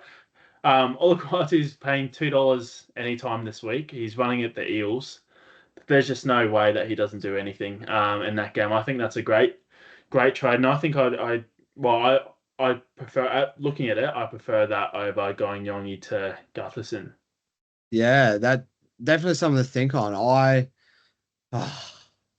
Like he does Yeah. look so good. Olakau'atu does look so good. It's just he could also be my hedge against Turbo as well. At least I kind of got Garrick and Olakau'atu. But yeah, it'll be close. I think I'm just pretty keen on Gutho and Tupelotu. But yeah, it'll be a game day chat. You guys will see how we went last week. Knowing my luck, I'll pick the wrong call. So expect Olakau'atu and Munster to absolutely ton up and get 200s each, and Gutho probably to get injured. But yeah, Yeah. it'll be good. So I'll make sure we'll come back to this next week, see how it turns out. But yeah, at the moment leading Gutho and Tupu. But yeah, obviously great little shouts there. And moving over to sort of your team and your trades for this week, mate. So take it away. So my side this week, I've gone a bit aggressive on the trade front. I'm, not going to have another week where I'm ranked 30k. This is my week to make it up the ranks, and that's how I'm approaching it. So first trade for me was Ponga to Tedesco. I love Tedesco as a super coach option. Especially at that ownership. I know I didn't go on last year, but yeah, you enjoyed that one. After hearing years and years of how bad Ted is and how much I hate Ted he's in now with the BC. I love it. No, it's good to see. Legends Yeah. never die. He's a true champion of NRL, really. He keeps going. No matter how old he is, he keeps turning up and he looks great. So yeah, I love the buy personally, but I'll let Yeah. you keep going, yeah. Well, yeah. Obviously, you didn't. You're not a fan of the sell, but I think I'm just gonna go really hard this week. Obviously, people that sold Turbo, I've got Teddy, and I've got Walsh against the Dolphins. So that's my approach. I think I've got three very good scoring fullbacks, and it's a very easy VCC for me this week. And Teddy, as I said, he's dropped quite a lot from price. He's 3.7% ownership, which I absolutely love. And there's all this talk about Pappenhausen and Gutho, but Teddy's just Mr. Reliable. The Roosters got like one try last week, and he scored just under 60 points in pretty much base. That he should be playing in a bit of a more free-flowing game this week against the Titans at Allianz, which is what I'm hoping for. So yeah, a bit of a pod play there, and I'm very keen on doing that. My other trades are I've broken the bank to get Harson, which is I don't want to talk about it much more because it annoys me the more I speak about it. So I've gone Dylan Lucas to Haas, and then to fund that, I've unfortunately had to go Hopgood to Nicholson. I don't think Hopgood's a sell, but I've had to do it. It was either Hopgood to Nicholson or Marjorie to Jenkins. Um, those are the two options, but I think with Nicholson making the cash this week, I've got to go him, and I'm massive on him, so I've just decided to go that route. In terms of VC and C, it's very set in stone. It's VC Teddy and Captain Turbo. And my reserves are as well, set in stone. Can't, as we touched on team list with Laybutt there, can't possibly reserve Purdue. Got Marju on the bye. Got Cleary who's injured. Simpkins is enough. Hubner suspended. Then I've just got Kachevsky and Hunt, who I'd never in a million years play. And then Pakes, Pakes there on the sideline as well. So I'm very happy with the side and how it's looking this week. I'm hoping that I can, bridge the gap a bit with Teddy and Turbo being my tickets to that. And I know that a lot of, Teddy especially is almost 0% owned. So I'm hoping that those plays there pay dividends for me. I've got 71k in the bank as well for next week, which is a handy amount of cash. Players I'd be looking at moving on, definitely Kachevsky, with a keen eye on Tom Kant in the coming weeks. And also Arthurs, I would look to sell him, for example, over Metcalf at face value sooner rather than later. But yeah, that's pretty much my side. I'm happy with how it's looking. Feel a bit of relief having Haas in, but at the same time, just don't know. Yeah, I just am a bit still. Yeah, I've gone on about it all podcast, but I'm not happy about paying an extra 100k and also following the masses with it. But I've done it.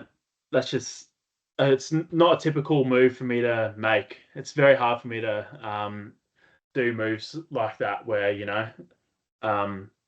he's already highly owned and he's made a bunch of cash. He's looking like a gun, and then I'm bringing him in later. I just feel like it's a losing move in the end. But yeah, I'm not going to ramble on about that anymore. What are your thoughts about the trades, mate? Yeah, well, just firstly, I love this VC Teddy C Turbo. Like that's taking me back to kind of a couple years ago where that was sort of the norm. Obviously, we couldn't VC and see both fullbacks, but yeah, look, I do love the Teddy buy. I don't like the Ponga sell at all. I'd much prefer to sell Walsh or whatever, but I do understand in sort of your predicament that you're in, especially chasing that you need a bit of upside. And I think I do think Teddy is a great route to that pod, that big score. We've already seen this year he's gone 120 and didn't do really that much at all. So there's a big score in him. He just mauls base. He'll get his tackle bust. He'll get his work. He does have an easier matchup, and he's got a really good draw for the next 3 games. I'm pretty sure it is. So he could be a good little pick. Should a bit of a short-term pick, maybe a bit of a hopping stone to Latrell, who should be back next week from more reports. So yeah, I'm liking the Teddy buy. I do think you can just rest easy now with Haas. Like you can go to bed finally and sleep. So you're not getting any more nightmares with Haas because like he's just so good this year. He's just on another level. He's been given that license by Maguire to just cause absolute carnage on the field. Like if you're a winger or if you're a center or a second rower, like and Haas is running at you, like we saw it on the weekend. Like he ran through unscathed. Tamalolo couldn't get there. They all didn't even bother. Drinky didn't even bother. He just went straight through that line. Like it's unfair. He's a fullback in a front rower's body. I absolutely love the guy. Know him personally as well. So yeah, just absolutely. So I do like that. I do like that trade. And then the Nicholson trade in, yeah, big on that, like that as well. So yeah, I think your side's looking good this week. You should definitely be moving up the ranks. Hopefully to about 10k, I reckon. It would be a nice, good little jump for you. You put on maybe 200 points sort of compared to the pack this week if everything sort of works into place. So yeah, I reckon looks good. Kind of the only thing I would do, but yeah, as I sort of mentioned, it would be pre-podcast. It would be Purdue or White. Maybe I'll look at playing Purdue over White, but obviously you won't get that news before Purdue plays. So I guess just locking in White, who you played last week, he got his big score. You kind of can just ride that all the way to the bank there. So yeah, look like it looks good this week. Yeah, I reckon you should definitely on for a bounce back this week, mate. Yeah, that's it, mate. That's the goal. I'm keen to come back hard. I've gone really aggressive with these trades, and I'm hoping Teddy, Turbo, and Walsh, that's a fullback combo I don't think anyone or very little people would have out there, and I think it's a very good one for this week. Teddy against the Titans, Turbo against the Eels, and Walsh against the Dolphins, all at home. I think that's probably I couldn't ask for much more than those matchups, and they're all very low owned or like pod owned. You don't really see that at the moment, or they're not really talked about. So keen to ride that wave and hope it pays off. Me too, Matt. I hope it pays off for you. Thanks for another episode, guys, of Hooked on NRL Supercoach. Episode 8, we've kind of just done our round 3 review and our round 4 trade talks and teams. We'll obviously be back same time next week, every Wednesday. Our plan is every Wednesday we're going to put out a podcast. So get keen Wednesday night, start refreshing your YouTube, ring the bell, get the notifications of when the episode drops, and get in there, support us, get around it. So yeah, thanks for listening, guys. Do you have sort of anything else there, Zave, or? Nah, yeah, thank you everyone for tuning in, and thanks for another great episode, Fish. Yeah, look forward to seeing how this weekend unfolds, and hopefully, I don't wig out and Captain Marju or do anything silly like that again.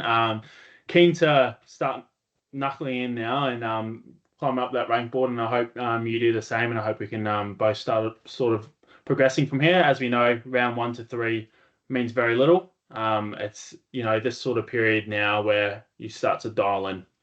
That's it, mate. The Supercoach season starts now. So it all kicks off now. So yeah, thanks for listening, guys. It should be a great weekend of footy. Get keen. How good. The footy's back. Good vibes are on. And we will see you all next Wednesday. Cheers, Sweet. guys. Thanks, guys. Cheers.